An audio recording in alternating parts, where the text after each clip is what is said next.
School കാലഘട്ടങ്ങളിലൊക്കെ നമുക്ക് അത്തരം ഒരു ഫിനാൻഷ്യൽ എഡ്യൂക്കേഷൻ അല്ലെങ്കിൽ അത്തരത്തിലുള്ള ഒരു സാമ്പത്തികമായിട്ടുള്ള ഒരു അച്ചടക്കമായിട്ട് ബന്ധപ്പെട്ടോ അല്ലെങ്കിൽ മണി മാനേജ്മെന്റിനെ കുറിച്ചോ ഉള്ള ഒരു പാഠ്യ പദ്ധതികളൊക്കെ ഉണ്ടല്ലോ. വളരെ ഒരു ബേസിക് നീഡിൽ പെടുന്ന ഒരു കാര്യമാണല്ലോ ഫൈനാൻഷ്യൽ സ്റ്റെബിലിറ്റി എന്ന് പറയുന്നത്.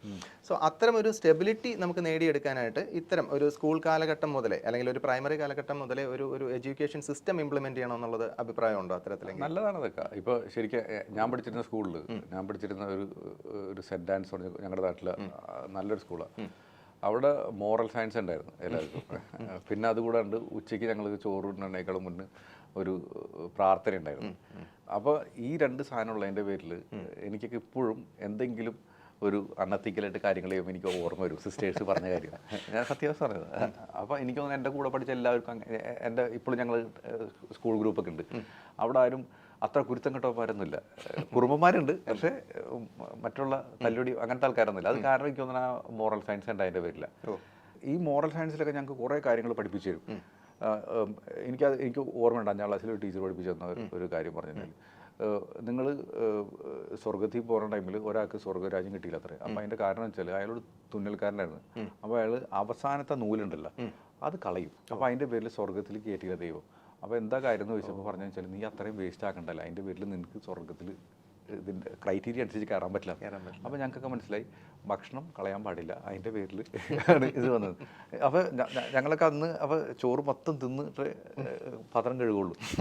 അപ്പോൾ ഈ സാധനം തന്നെയല്ലേ മണി മാനേജ്മെൻറ്റും. അത്രേ ഉള്ളൂ. അപ്പോൾ ഇനി സ്കൂളിൽ പറയണമെന്നുണ്ടെങ്കിൽ ഐ ലവ് മാത്സ്. ഓക്കെ, എനിക്ക് അന്ന് തുടങ്ങിയിട്ട് എനിക്ക് മാത്സ് എന്ന് പറയുന്ന സാധനം എനിക്ക് ഇഷ്ടമായിരുന്നു. അപ്പോൾ എനിക്ക് ഒരു ബുദ്ധിയില്ല, മണ്ടനായിരുന്നു, പക്ഷേ കണക്കറിയായിരുന്നു, അത്രേ ഉള്ളൂ.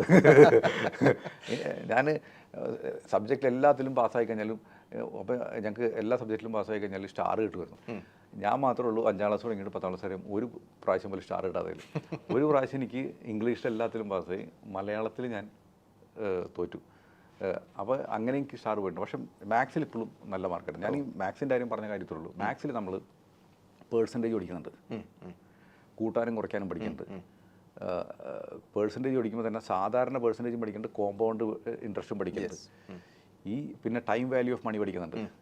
ഇന്നത്തെ പ്രസൻറ്റ് വാല്യൂ എത്രയാണ്, ഇത് ഫ്യൂച്ചറിൽ എത്രയാകുമ്പോൾ എത്ര വരുന്നുള്ളത് നമ്മൾ മാത്സിൽ 8ാം ക്ലാസ്സിൽ പഠിക്കുന്ന കാര്യമാണ്. ഇത്രയേ ഉള്ളൂ ഫിനാൻസ് എന്ന് പറഞ്ഞാൽ. ശരിക്കും പറഞ്ഞാൽ ഇപ്പം നമുക്ക് പറയാണ്, എൻ്റെ കുട്ടിയുടെ എഡ്യൂക്കേഷന് എനിക്ക് ഇന്നത്തെ കാലത്ത് ഒരു 15 ലക്ഷം രൂപ വേണമെന്ന് പറയണം. എൻ്റെ കൊച്ചിപ്പോൾ ജനിച്ചിട്ടുള്ളൂ, നിങ്ങൾ കണ്ടല്ലേ കൊച്ച്, 2ാമത്തെ കൊച്ചിൻ്റെ 3ാമത്തെ പോട്ടെ. അപ്പോൾ എനിക്ക് എൻ്റെ കയ്യിൽ ഇനി 17 വർഷം കിടക്കുക. ഇന്നത്തെ 25 ലക്ഷം അല്ലെങ്കിൽ 15 ലക്ഷം എഡ്യൂക്കേഷൻ വേണ്ടത് ഇനി അടുത്ത 17 വർഷത്തിൽ എനിക്ക് മിനിമം അത് 3 ടൈംസ് ആയിട്ടുണ്ടാവും. ആ 3 ടൈംസ് എത്തിക്കുക എന്നുള്ളതാണ് ഇന്ന് ഞാൻ ചെയ്യേണ്ടത്. ഇത് ശരിക്കും പറഞ്ഞ 8ാം ക്ലാസ്സിൽ പഠിച്ച മാത്സ് അല്ലേ? അതെ അതെ, എക്സാക്ട്ലി. അപ്പോൾ അവിടെ എനിക്ക് തോന്നുന്നത് നമ്മുടെ പാഠ്യപദ്ധതിയിൽ ഇല്ലാത്ത കാര്യം വെച്ചാൽ ഇത് എന്തിനാണെന്ന് പറഞ്ഞു കൊടുക്കാനുള്ള ഒരു സാധനം ഇല്ലാത്തൊരു മിസ്സിങ് മാത്രമേ ഉള്ളൂ. അതുകൂടി ചെയ്ത് കഴിഞ്ഞാൽ ഇപ്പോഴത്തെ കരിക്കുലം തന്നെ മതി എന്നുള്ളതാണ് എനിക്ക് തോന്നുന്നത്. അത് കുറച്ചും കൂടി ഒന്ന് കേസ് സ്റ്റഡി ബേസ്ഡ് ആണ് അത്രേ ഉള്ളൂ. ഫ്യൂച്ചറിസ്റ്റിക് ആയിട്ടുള്ള കാര്യം പറഞ്ഞുകൊണ്ട് ഞാൻ ചോദിക്കുകയാണ്. ഇപ്പോൾ നമ്മുടെ റിച്ച് ഡാഡ് പുവർ ഡാഡ് എന്നൊക്കെ പറഞ്ഞ ബുക്ക് എഴുതിയ റോബർട്ട് കിയോസാക്കി അദ്ദേഹം പറഞ്ഞ പോലെ, ഇപ്പോൾ അദ്ദേഹം വലിയൊരു ബില്യനറും കൂടെ ആണല്ലോ. അപ്പോൾ അദ്ദേഹം പറഞ്ഞതുപോലെ ഇപ്പോൾ don't work for money, let your money work for you എന്ന് പറയുന്ന ഒരു കോൺസെപ്റ്റ് ഇല്ലേ? ഈ പറഞ്ഞ നിങ്ങളുടെ പണം നിങ്ങൾക്ക് വേണ്ടി വർക്ക് ചെയ്യുമെന്ന് പറയുമ്പോൾ ആ ഒരു ഇനിഷ്യൽ ക്യാപിറ്റൽ എന്ന് പറയുന്ന ഒരു സംഭവം ഇല്ലേ? അപ്പോൾ അത് നമ്മൾ എങ്ങനെ എനിക്ക് തോന്നുന്നു ആ കണ്ടെത്തലാണ് എല്ലാവരുടെയും ജീവിതത്തിൽ ചെയ്തുകൊണ്ടിരിക്കുന്നതെന്നാണ് എനിക്ക് തോന്നുന്നത്. അപ്പോൾ അത് പ്രാക്ടിക്കലി അത് പോസിബിൾ ആയിട്ടുള്ള ഒരു കാര്യമാണോ എന്നുള്ളതാണ് ഞാൻ ചോദിക്കുന്നത്. ശരിക്കും അത് വളരെ പോസിബിൾ. ഇപ്പോൾ ശരിക്കും പറഞ്ഞാൽ ഇങ്ങനത്തെ ഓതേഴ്സൊക്കെ റിച്ച് ഡാഡ് പുവർ ഡാഡ് ഇതെല്ലാത്തിൻ്റെയും, ഈവൻ പണ്ടത്തെ think and grow rich, beautiful book, okay, Napoleon ഹിൽൻ്റെ. അപ്പോൾ അത് തുടങ്ങിയിട്ട് ഇപ്പോൾ even rich dad poor dad വരെ എത്തി നിൽക്കുന്ന ടൈമിൽ നമ്മൾ നോക്കുകയാണെന്നുണ്ടെങ്കിൽ അതിലെല്ലാത്തിലും പറഞ്ഞിട്ടുള്ള കാര്യം, നമ്മുടെ ഫസ്റ്റത്തെ കാര്യം അതിൽ പറഞ്ഞിരിക്കുന്ന മൈൻഡ് സെറ്റാണ്.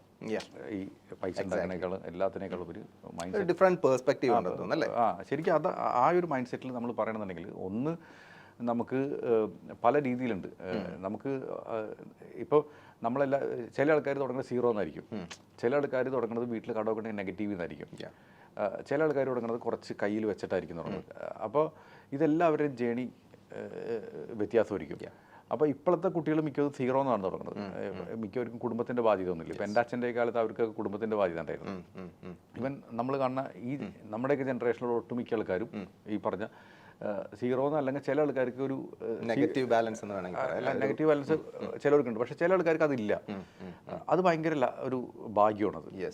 അങ്ങനെ എക്സാക്ട്ലി, അതൊരു പ്രിവിലേജ് ആണ് തുറന്നത്. അപ്പോൾ ഈവൻ ചില ആൾക്കാർക്ക് ചിലപ്പോൾ കയ്യിൽ കാശ് എക്സ്ട്രാ ഉണ്ടാവും ഇത് തുടങ്ങുമ്പോൾ. അപ്പോൾ ഇനീഷ്യലി നമുക്ക് ഒരു ഫസ്റ്റ് ക്യാപിറ്റൽ ഉണ്ടാക്കുക എന്നുള്ളതാണ് ഏറ്റവും ഇമ്പോർട്ടൻ്റ് ആയിട്ട്. ഇപ്പോൾ എനിക്ക് തോന്നുന്നു ഫസ്റ്റ് 1 crore എന്നുള്ളൊരു രീതിയിലേക്ക് എത്തിക്കുകയാണെന്നുണ്ടെങ്കിൽ അതിൽ വലിയ ബുദ്ധിയൊന്നും ആലോചിക്കേണ്ട കാര്യമില്ല. ഇപ്പോൾ ചില ആൾക്കാരൊക്കെ എന്നിട്ട് എന്നോട് സ്റ്റോക്ക് മാർക്കറ്റിൽ ട്രേഡ് ചെയ്യാനും കാര്യങ്ങളൊക്കെ പറയും. ഇതൊന്നും നോക്കേണ്ട കാര്യമില്ല.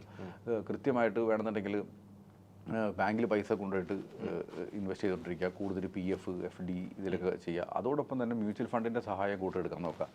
അത് SIP റൂട്ടിലൊക്കെ കൃത്യമായിട്ട് ഇൻവെസ്റ്റ് ചെയ്യുക. എന്നിട്ട് നമ്മുടെ ഇൻകം എത്രയുണ്ട് നോക്കുക.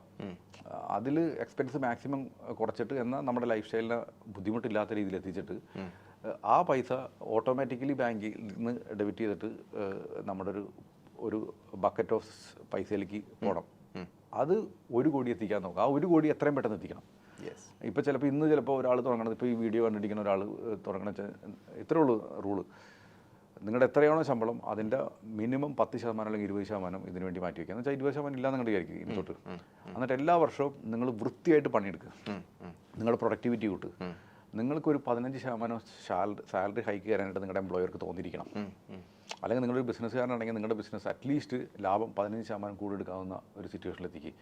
എന്നിട്ട് ഈ പറഞ്ഞ എത്രയാണോ അപ്രീസിയേഷൻ വരുന്നത് എല്ലാ വർഷവും ഒരു 10% ടോപ്പ് അപ്പ് ചെയ്യും നിങ്ങളുടെ സേവിങ്സിന്. അത് ഈ പറഞ്ഞ SIPയിലേക്ക് എടുക്കും. ഇപ്പോൾ നിങ്ങൾക്കൊരു 1 ലക്ഷം രൂപ ശമ്പളം കിട്ടുന്ന ആളാണെന്നുണ്ടെങ്കിൽ മിനിമം 20,000 രൂപ നിങ്ങൾ സേവ് ചെയ്യാൻ തുടങ്ങി. അല്ലെങ്കിൽ 50,000 രൂപ കിട്ടുന്ന ആളാണെന്നുണ്ടെങ്കിൽ ഒരു 10,000 രൂപ നിങ്ങൾ ഇങ്ങനെ ഇൻവെസ്റ്റ് ചെയ്യാൻ തുടങ്ങി. എല്ലാ മാസവും നിങ്ങൾ ഈ പറഞ്ഞ 10% വെച്ച് കൂട്ട്. ഹാർഡ്ലി 10 വർഷത്തിനുള്ള 15 വർഷത്തിനുള്ളിൽ നിങ്ങൾ കോടീശ്വരനാ. കോടിയായി കഴിഞ്ഞാൽ ഗെയിം മാറി. പിന്നെ ആ ഫണ്ടിന് 10% ഗ്രോത്ത് ഉണ്ടായാൽ മതി. എല്ലാ വർഷവും 10 ലക്ഷം നിങ്ങളുടെ കയ്യിലേക്കാണ് വെറുതെ. അതാണ് പണം നിങ്ങൾക്ക് വേണ്ടി വർക്ക് ചെയ്യണത്. അല്ലാണ്ട് നിങ്ങളുടെ അടുത്തുള്ള പണം 1 ലക്ഷം രൂപയാണെങ്കിൽ ആ പണം വർക്ക് ചെയ്താൽ എത്ര വർക്ക് ചെയ്യാൻ പറ്റും, എത്ര പറ്റും. അപ്പോൾ ചില ആൾക്കാരൊക്കെ ഉണ്ട് എൻ്റെ അടുത്ത് വന്നിട്ട് പറഞ്ഞൊരു കാര്യമുണ്ട്, ഞാൻ ഒരു 1 ലക്ഷം രൂപ ഇൻവെസ്റ്റ് ചെയ്യാന്ന് പറഞ്ഞിട്ട്. ചിലപ്പോൾ ഇയാൾ ചിലപ്പോൾ ഒരു കോടീശ്വരനായിരിക്കും. ഒരു കോടീശ്വരനായ ഒരാൾ 1 കോടി വെറുതെ ഇരിക്കണം, എന്നിട്ട് 1 ലക്ഷം രൂപ മാർക്കറ്റിലിട്ടിട്ട് ചെയ്തിട്ട് ആ പൈസ ഡബിളായി. വല്ല കാര്യമുണ്ട്? 1 ലക്ഷം രൂപ ഡബിളായി കഴിഞ്ഞാൽ 2 ലക്ഷം. ഇങ്ങനെ എടുത്തിരിക്കുന്നത് 1 കോടിയാണ്. നെറ്റ് വർത്ത് വല്ല വ്യത്യാസമുണ്ട്. അപ്പോൾ ഇത് നമ്മൾ എപ്പോഴും മനസ്സിലാക്കണം, നമ്മുടെ ക്യാപിറ്റൽ എത്രയാണ്, അതിനനുസരിച്ചുള്ള റെസ്പെക്ട്ഫുൾ ആയിട്ടുള്ള പൈസ ഇൻവെസ്റ്റ് ചെയ്യുക. അറ്റ്ലീസ്റ്റ് നിങ്ങളൊരു നല്ലൊരു ഇൻവെസ്റ്റ്മെൻറ്റിലേക്ക് നീങ്ങണമെങ്കിൽ നിങ്ങളുടെ നെറ്റ് വർത്തിൻ്റെ ഒരു 5% 10% ഉണ്ടെങ്കിൽ മാത്രം ആ ഇൻവെസ്റ്റ്മെൻറ്റിലേക്ക് പോയാൽ മതി. അല്ലെങ്കിൽ why do you want to waste the time? Exactly. ചില ആൾക്കാരൊക്കെ എന്നോട് പറയും ടെസ്റ്റ് ചെയ്യാൻ വേണ്ടി മ്യൂച്വൽ ഫണ്ട് തന്നെ, അല്ലെങ്കിൽ ടെസ്റ്റ് ചെയ്യാൻ വേണ്ടി സ്റ്റോക്കിലുണ്ട്. ഈ ടെസ്റ്റ് ചെയ്യണത് ആത്മാർത്ഥമായിട്ട് ഫുൾ എഫേർട്ട് എടുത്തിട്ട് ചെയ്യണമെങ്കിൽ ചെയ്താൽ മതി. അല്ലെങ്കിൽ ടെസ്റ്റ് ചെയ്യാനായിട്ട് നിങ്ങൾ എത്ര ആത്മാർത്ഥത കാണിക്കാല്ലേ? ഒബ്വിയസ്ലി. നമ്മളൊരു ഈവൻ നമ്മളോട് ചിലപ്പോൾ ഒരു അഡ്വൈസർ എടുത്ത് വരണം. ഈ അഡ്വൈസറായിട്ടൊരു വർത്തമാനം പറഞ്ഞതിന് നിങ്ങൾക്ക് സമയം പോണില്ലേ?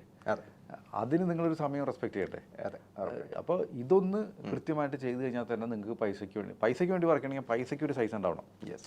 അല്ലെങ്കിൽ പൈസയ്ക്ക് വർക്ക് ചെയ്താലും ആ പൈസ എത്ര വർക്ക് ചെയ്താലും നിങ്ങൾക്ക് ലീസ്റ്റ് എമൗണ്ട് ആയിരിക്കും നമുക്ക് തോന്നില്ല. ജനറേറ്റ് ചെയ്യാൻ പറ്റും. ആദ്യത്തെ കേസ് എന്ന് വെച്ചാൽ ആ ഒരു നല്ലൊരു ഈ പറഞ്ഞ ഒരു ടാർഗറ്റ് വയ്ക്കുക. എൻ്റെ ബേസ് ക്യാപിറ്റലിൽ നിന്ന് അത് 1 കോടിയാണെങ്കിൽ 1 കോടി, അല്ലെങ്കിൽ 10 ലക്ഷം ആണെങ്കിൽ 10 ലക്ഷം.